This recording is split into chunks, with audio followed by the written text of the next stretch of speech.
addressing the key questions being asked in the German private equity world and offering expert insights into global private debt and mezzanine finance.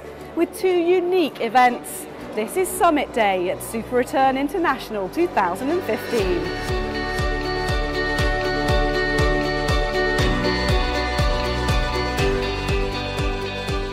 Drawing the key players and as the largest gathering of private equity professionals focused on Germany, hundreds listened to industry leaders giving their analysis and outlooks for German private equity in 2015. I think that this is a very good opportunity to get the market pulse for this happening in terms of markets, in terms of investment opportunities in the markets, and also I think that in terms of regulatory changes and what's happening there, how it is impacting in the market. I think that that's something that we are going to hear also quite a lot during today in the conference. The considerable interest in private debt and mezzanine finance, meanwhile, was clear as delegates packed the busy conference room to hear from experts in the field as they discussed the evolution and future of this asset class. It's pleasing to see that the private debt space is currently capturing a lot of attention.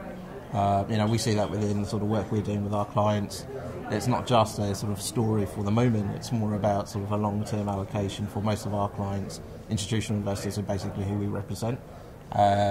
Whether they're large, medium or small size investors, they are looking at this space as a way of adding additional value into their portfolios. Themes covered during the German Private Equity Summit included measuring performance and the reputation of private equity amongst the country's influential family-owned businesses. Anyone who uses UK or Anglo-Saxon stats of private equity penetration to extrapolate a trend in Germany will be disappointed. One theme that does recur talking about things that are specific to Germany is the Mittelstand, the investment in these mid-sized family-owned companies. The conference wouldn't be complete without talking about the Mittelstand. And I think ultimately it goes back to the equity culture of these families who own these companies. German entrepreneurs tend to build businesses for generations to come, not for their own benefit.